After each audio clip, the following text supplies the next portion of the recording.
Xosé Iglesias, da man da editorial Bululú, preséntanos Nación Mar, cetáceos, navíos, espíritos e mitos, un álbum ilustrado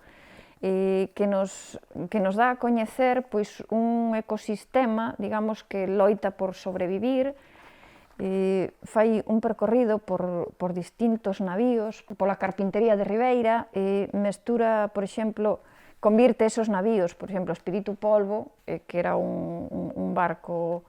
de pesca de polvo, pois, mediante as ilustracións, pois, vai nos convertindo pois, nese polvo, ou vai nos convertindo en cetáceos. A verdade é que é unha chamada de atención sobre esa artesanía, non? Que ao fin e ao cabo é un traballo artesanal, a construción dos barcos da carpintería de Ribeira que vai desaparecendo pouco a pouco e lembranos pois, varios desas carpinterías que xa pecharon, pero que teñen moito que ver coa nosa historia marítima.